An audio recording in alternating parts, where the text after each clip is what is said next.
Bonjour à tous, bienvenue sur la chaîne Défieur de jeu. Aujourd'hui, vidéo un peu spéciale, comme vous voyez, face caméra, grande table vide, enfin vide, non, il y a mon chat qui vient de monter. Donc pas de présentation de règles de jeu, pas de partie solo commentée, mais je vais vous présenter l'ensemble des jeux auxquels j'ai joué pendant les vacances. Certains sont des découvertes pour moi, pas forcément des nouveautés, mais des découvertes.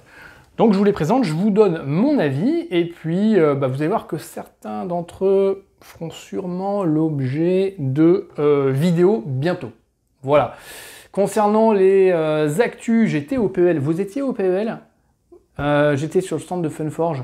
Je leur ai prêté main forte pour animer le stand. Et vous avez peut-être découvert Tokaido Duel sur place, qui fait un carton et qui est vraiment excellent.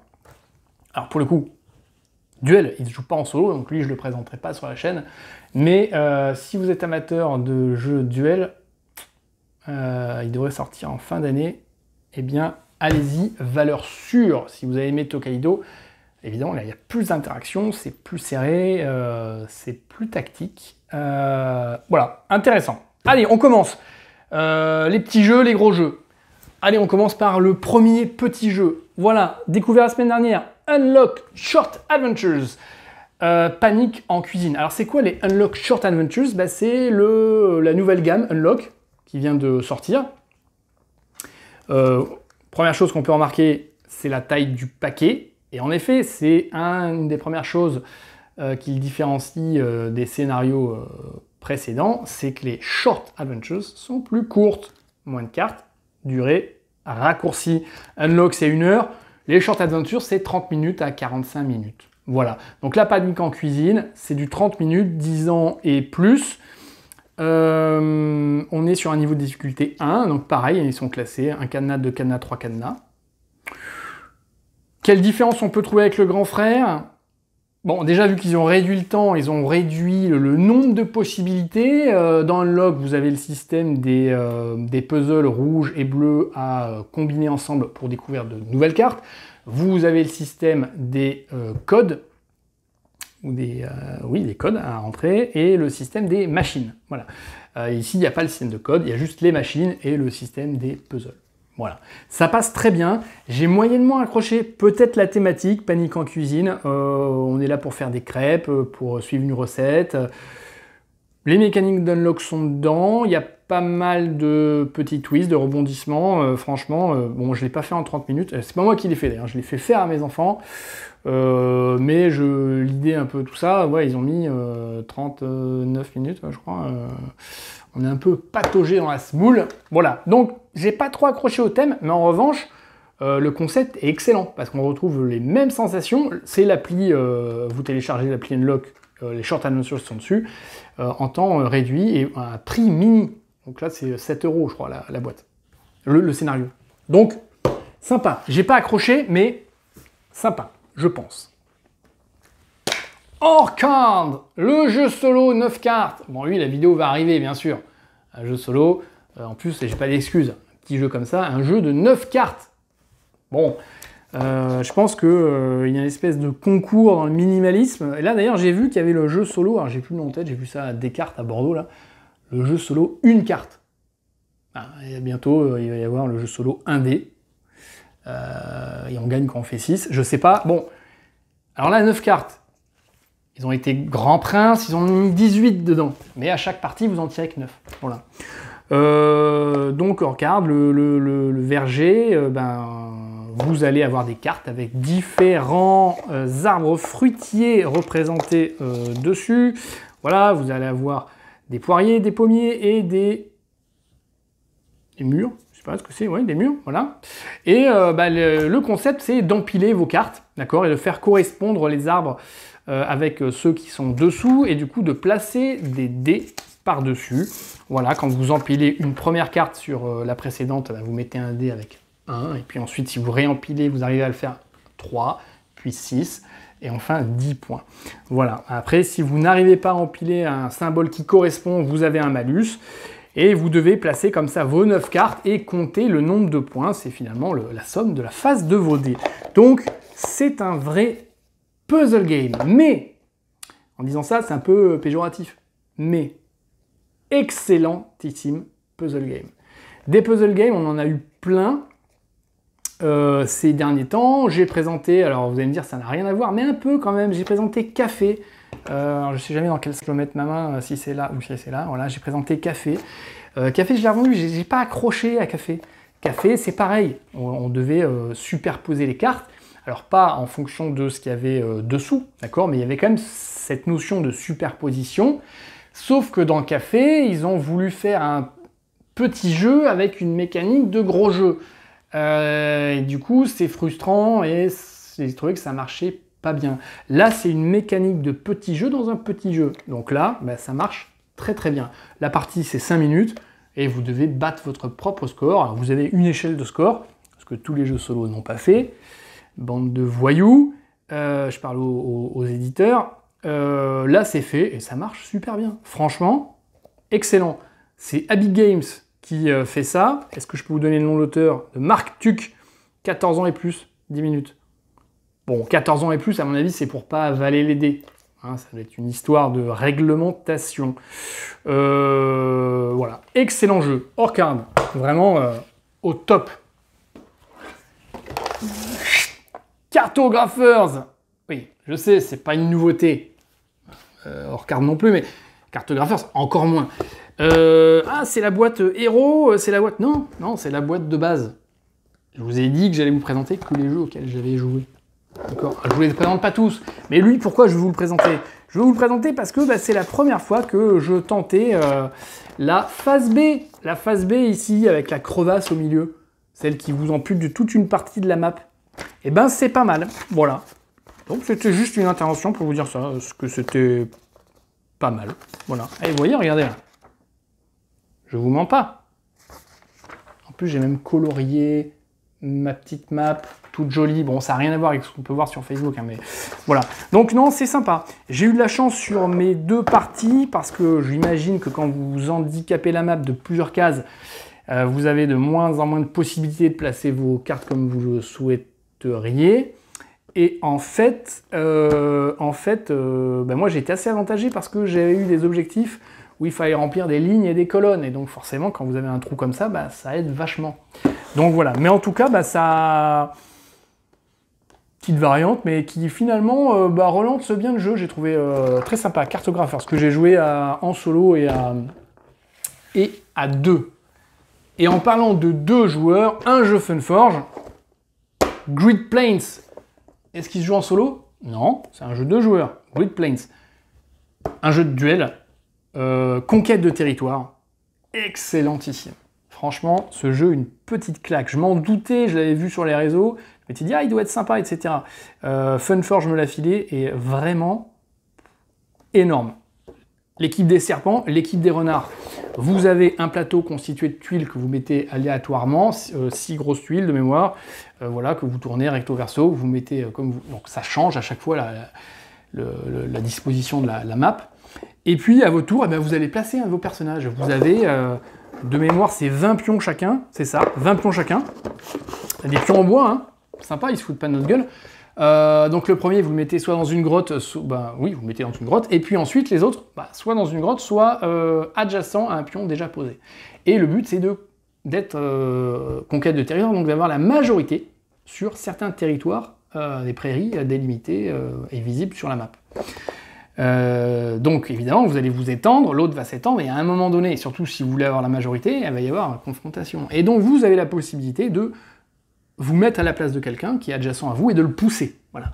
Donc soit vous le poussez, vous le faites reculer, mais il peut sortir de la prairie et du coup vous prenez la majorité éventuellement, soit de le pousser dans une montagne ou dans un ravin et de le faire disparaître. Donc vous enlevez son jeton. Voilà, chaque case que vous occupez, il peut y avoir un petit pouvoir qui vous permet de passer par-dessus la montagne, qui vous permet d'avancer de 2 cases, etc. Très tactique, ça se joue vite.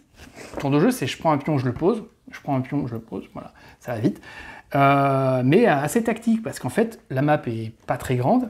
Vous allez avoir une quinzaine de zones de prairie, vous calculez la majorité sur les trucs, et vous dites « Ah merde, putain, bon ça c'est mort, c'est trop loin, j'y vais pas. » Je lui laisse, de toute façon ça fait quoi, 5 points. Ou là-bas en revanche, il n'y est pas encore allé, moi non plus. J'essaie de rusher, d'amener tous mes serpents sur place. Une fois que vos pions sont posés, vous ne pouvez plus les déplacer. Donc c'est-à-dire que vous avez 20 pions à poser et basta. Pas mal. Vraiment très très bonne expérience pour un jeu 2 joueurs. Excellent. Je conseille Great Plains. On passe au jeu un peu plus gros. Alors, un jeu Funforge. C'est tout, j'en présente que 2. Voilà, d'accord. J'en ai beaucoup plus, mais je les présenterai pas tous. Voilà, et je les filmerai pas tous non plus. Mais celui-là mérite d'être présenté. Pareil, ça a été une petite claque pour moi.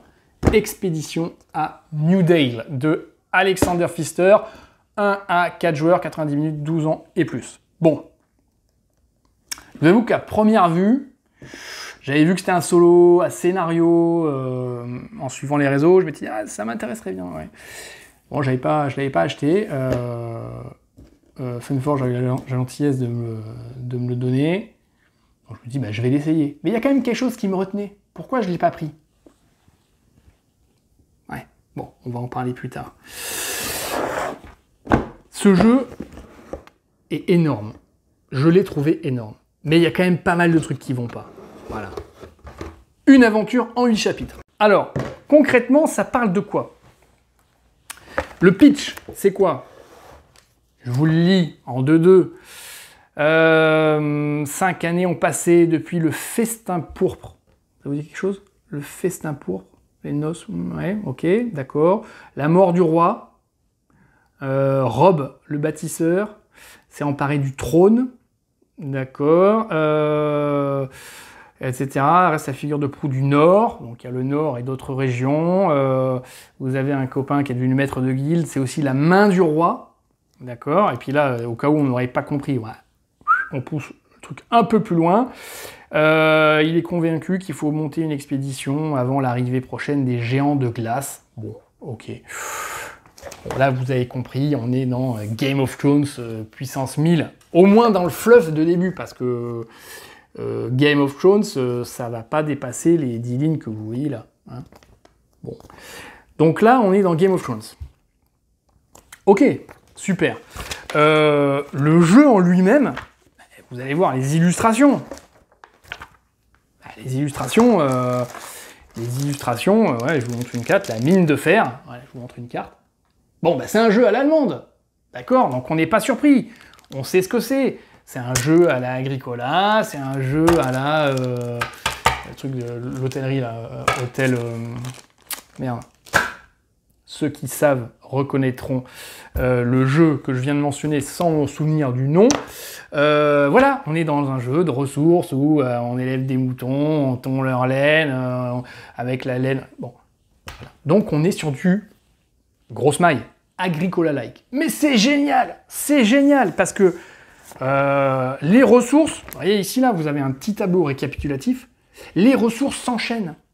C'est-à-dire que les cartes que vous allez poser vont devenir des ressources permanentes que vous allez pouvoir utiliser pour faire autre chose. Par exemple, votre blé ici, vous voyez qu'à partir du blé, vous pouvez faire soit de l'élevage, c'est-à-dire que pour nourrir des animaux, donc vous allez pouvoir faire des animaux, c'est-à-dire que la carte animale va nécessiter du blé. Voilà.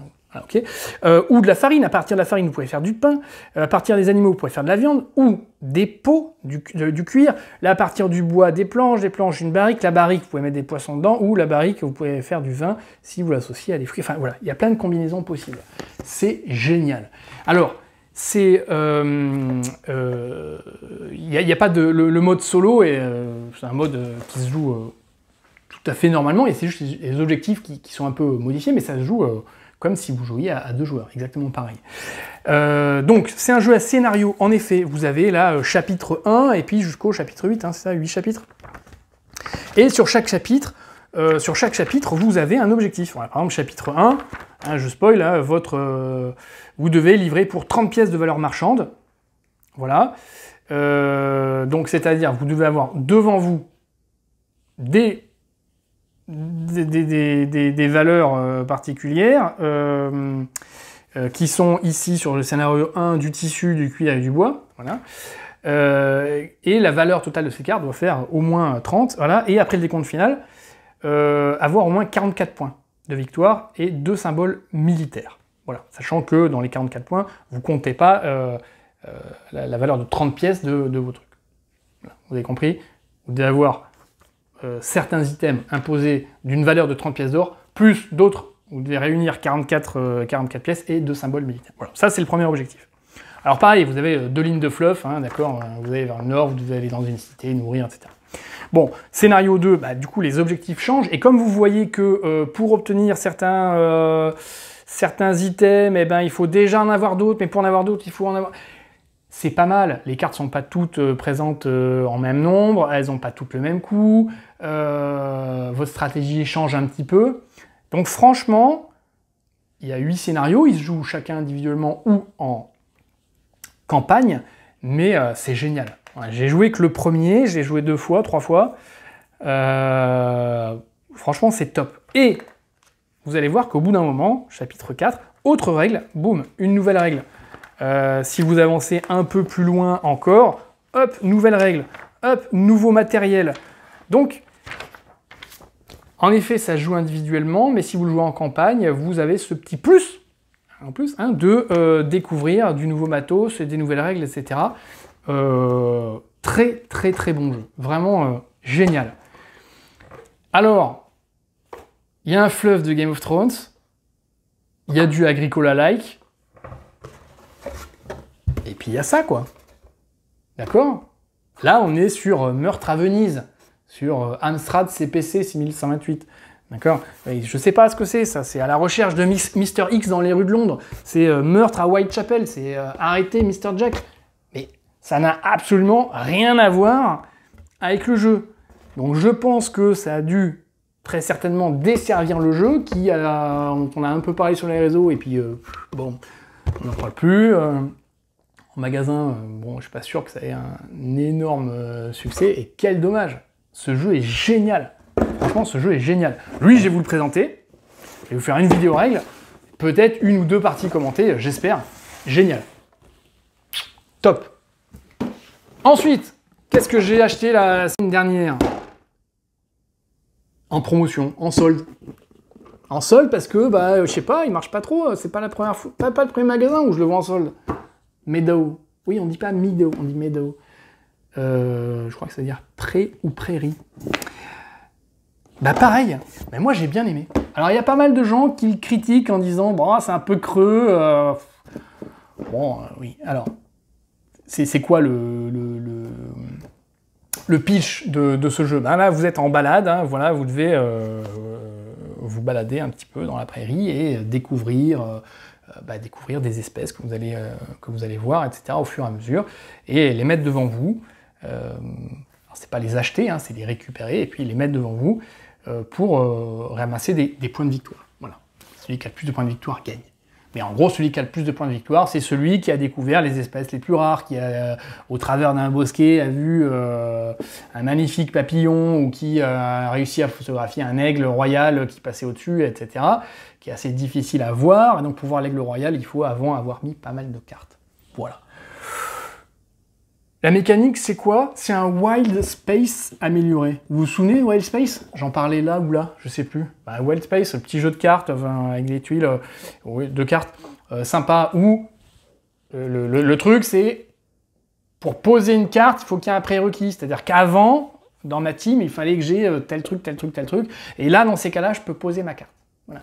Bah là, c'est un peu ça, c'est un peu le système. C'est-à-dire que pour poser un scarabée, il faut que vous ayez, c'est marqué sur la carte, il faut que vous ayez visible face à vous une limace et de l'herbe.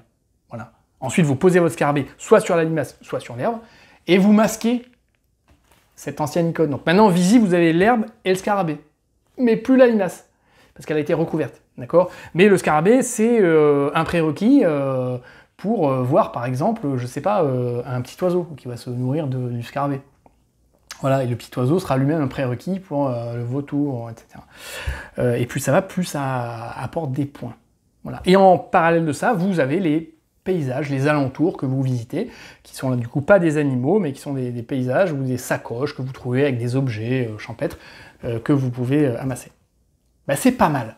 C'est pas mal. En solo, on joue contre un automa. C'est un automa... en gros, vous tirez une carte et qui vous dit, enfin vous tirez une petite tuile qui vous dit, prenez la 3e carte en haut à gauche, tac, voilà, prends celle-là et on lui donne. Donc c'est pas du tout prévisible. Il y a un aléa complet sur, à moins d'être Rainman et de compter les tuiles qui sont passées, mais enfin, bon, voilà, c'est aléatoire. Donc je dirais que grosso merdo, le bot score plus ou moins toujours autour du même score. Donc après, ils ont aussi mis une échelle de score. En disant, là, vous avez fait une promenade sympa, mais vous n'avez pas décollé votre nez d'Instagram. Ou là, vous êtes vraiment un aventurier, vous avez réussi à déceler des espèces rares. Ben, pas mal. J'ai trouvé ça très sympa. Les illustrations, faut aimer, hein. Ce côté un peu aquarelle, faut aimer. Mais très bien. Pareil, j'ai joué avec mon fils. On a à 2.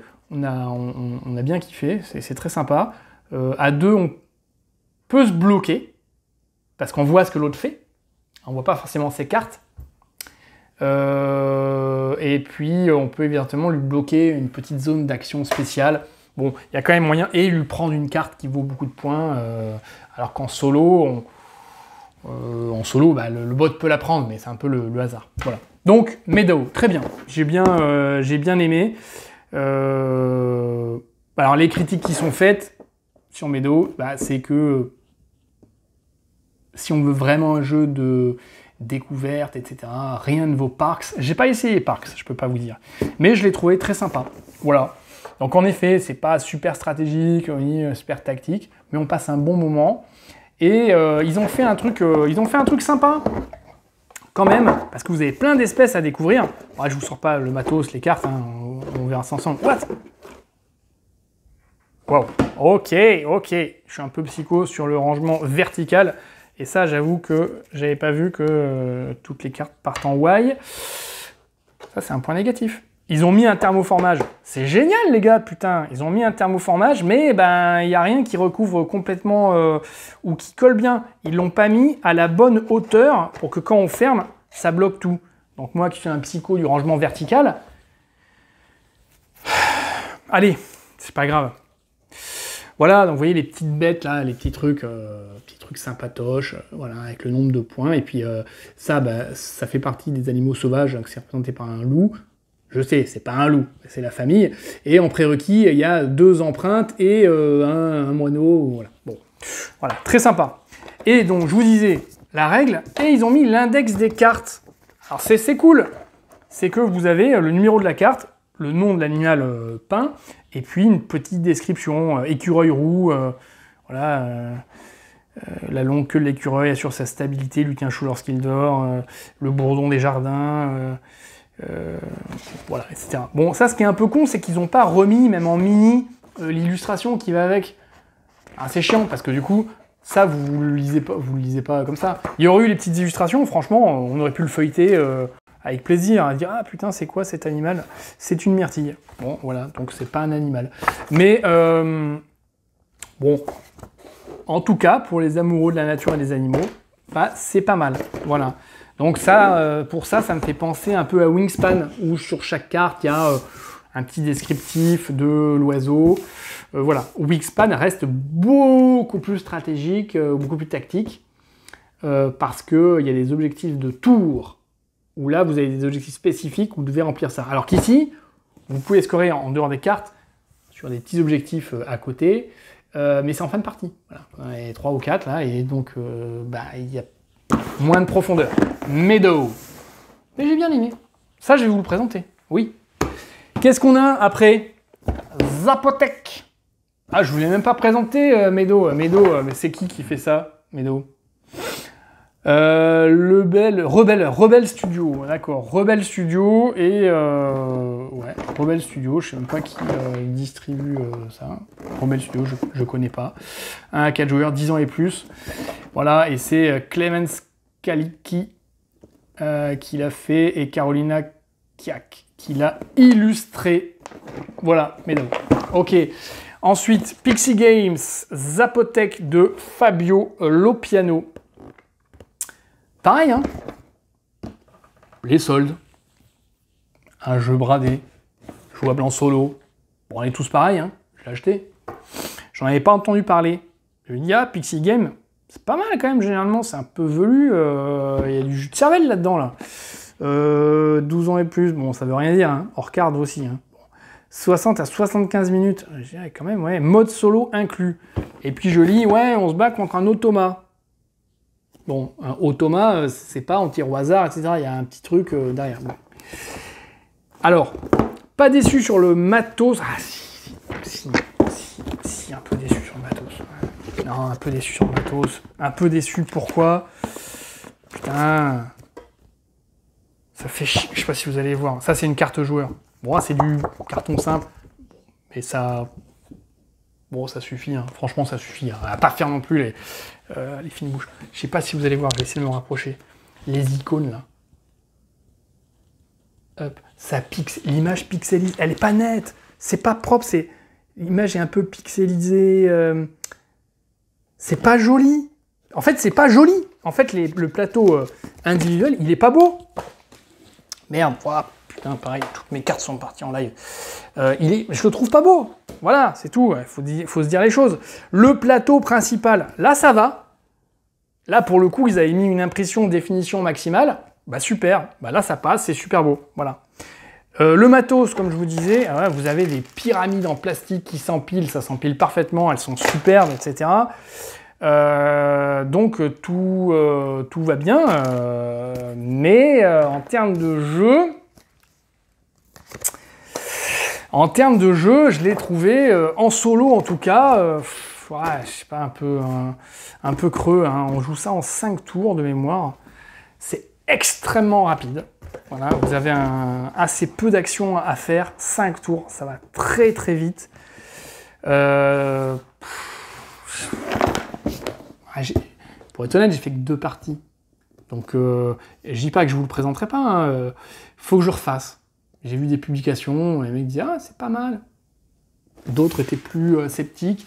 Moi, j'y ai joué que en solo, donc peut-être qu'à plusieurs, c'est sympa parce qu'il y a une vraie interaction. En solo, je suis pas convaincu. Bon, voilà.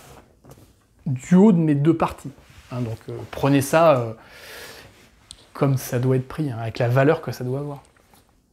Attention, roulement de tambour. Rise to Nobility. Le futur des 5 royaumes. Ocasio, parce que c'est pas une nouveauté. Hein. Ouais, tiens, putain, ils vendent ça sur mon lieu de vacances. Pas cher du tout. 1 à 6 joueurs, 25 minutes par joueur. 25 minutes, je viens de le voir là. 25 minutes par joueur. Ouais, 14 ans et plus. Bon, là, les mecs, je pense qu'on se met le doigt dans l'œil, mais bien profond. C'est pas 25 minutes par joueur. La partie, elle dure 1 heure, plus d'1 heure, pour moi. C'est d'ailleurs un reproche qui est fait à Rise to Nobility. Je suis allé faire un tour sur BGG, Board Game Geek, pour voir s'il n'y avait pas des petites questions de règles, parce qu'elle est un peu... elle n'est pas compliquée, mais il y a pas mal de choses. Bon, j'étais fatigué, c'est les vacances, on est toujours fatigué. Donc je vais quand même sur BGG regarder les questions règles un peu, et puis voir s'il n'y a pas des fichiers particuliers, des FAQ, des gens qui ont fait des résumés de règles, des choses comme ça. Et une des premières choses qu'on voit, c'est le mode raccourci, compressé de Rise to Nobility. Voilà, ça joue en 10 tours. Et en fait, il le propose en 7. Voilà. C'est une fiche hein, qu'on télécharge, hein, que vous pouvez imprimer. Voilà, mais grosso merdo, hein, pour l'avoir feuilleté, pour l'avoir lu en diagonale, on a plus de ressources de départ. Voilà. Et on joue l'objectif en 7 tours au lieu de 10. Voilà. Terminé moniteur. Et visiblement, ça suffit. Parce que 10 tours, c'est long. Alors moi, j'ai fait 2 parties de Rise to Nobility. Pareil, qui suis-je pour vous en parler? Et j'ai dit que j'allais juste vous parler de mon expérience et de mon ressenti. Qui fait ça? Pixie Games. Bon, ils se sont rattrapés. Hein, ils se sont rattrapés par rapport à Zapotec. Voilà, c'est Pixie Games. Création et développement, Ivana et Wolfgang Krstevski.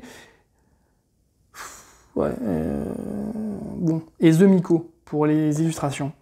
Rise to Nobility, on est face à typiquement la gamme des jeux la gamme des jeux, qui fait ça déjà? C'est Architect de Shem Phillips, là, Architect du Royaume du Nord, Pillard de City, etc. C'est-à-dire une grande map avec différents endroits, le village, la mairie, le truc, voilà, où vous allez placer, c'est une pose d'ouvriers, où vous allez placer vos ouvriers pour réaliser différentes actions. Et voilà. Quel est le plus de Rise to Nobility, notamment en solo, parce que lui, il a un vrai putain de mode solo solide. Lui, il y a des, je sais pas combien de cartes objectifs solo, donc ça c'est génial, ça renouvelle le jeu pleinement. Vous avez à chaque fois des objectifs différents. Donc vous tirez votre carte solo, voilà, votre objectif c'est de faire... parfois il n'y a même pas de score. Votre objectif c'est de satisfaire 4 peuples de la même race, voilà, et d'avoir deux maîtres dans chaque guilde présente parmi les artisans. Voilà. Donc peu importe le score. Après vous pouvez compter votre score, mais vous n'avez pas d'objectif de scoring. Après, il y a d'autres objectifs, c'est vous devez faire un minimum de 100 en score et avoir le maximum en réputation, par exemple.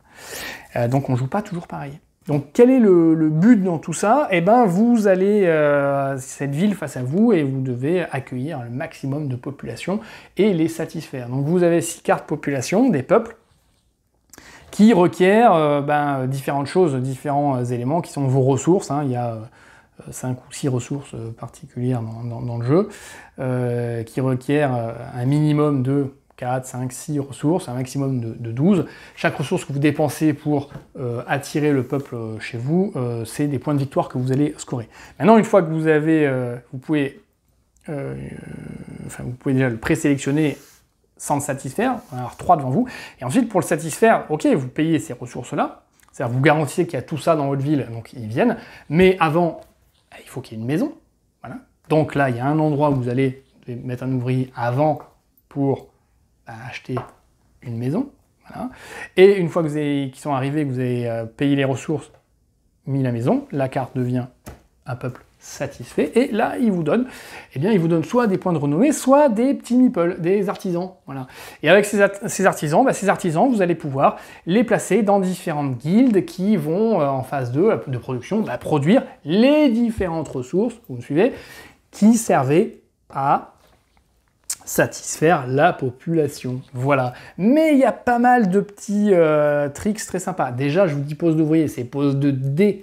C'est-à-dire que l'élément sympa, qui change un peu des Shem Phillips, où là vous posez des ouvriers, hein, des petits meeples en bois, là vous jetez vos dés, vos 5 dés de mémoire, et vous avez une échelle de, j'ai plus le terme exact, renommée par exemple, voilà.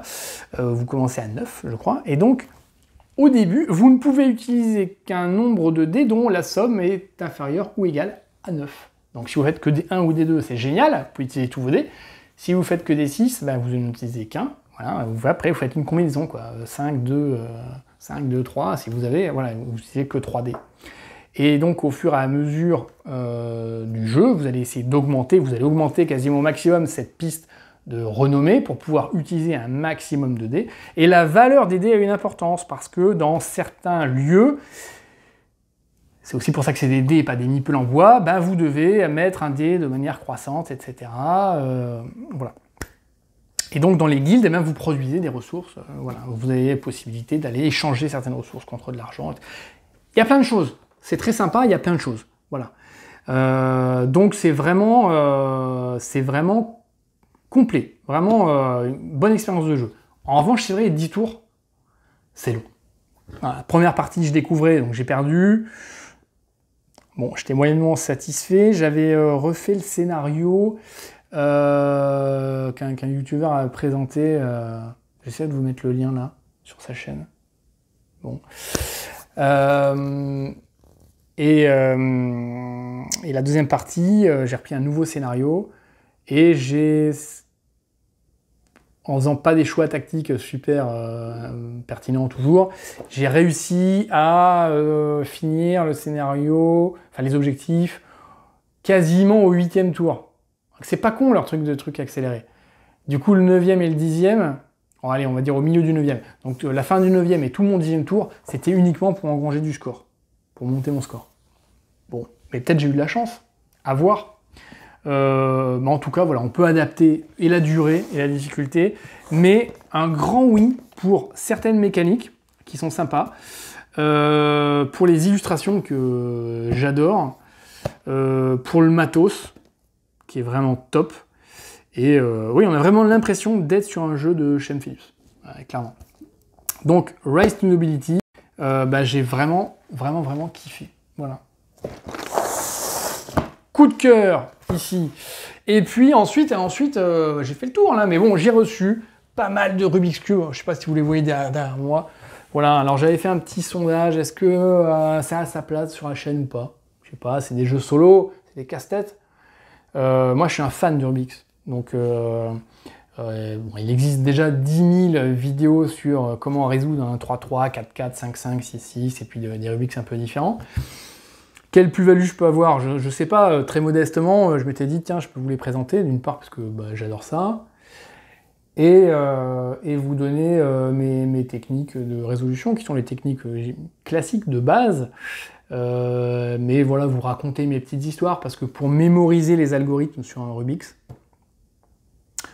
bon, mémoriser R, R, U, U, F, etc., bon, c'est pas forcément ce qu'il y a de plus pertinent.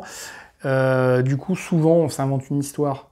On s'invente une histoire pour pouvoir la retrouver facilement et la résoudre. Je pourrais vous partager mes histoires et on pourrait se les raconter ensemble. Voilà. Eh ben, ça a été des vacances quand même assez chargées, hein, ludiquement. Je sais pas si je vous ai tout présenté. On va s'arrêter là. Inquiétez pas. Mais oui, en gros, ouais, j'ai joué à Port-Royal aussi. Ouais, j'ai rejoué à des... Ouais, voilà. Non.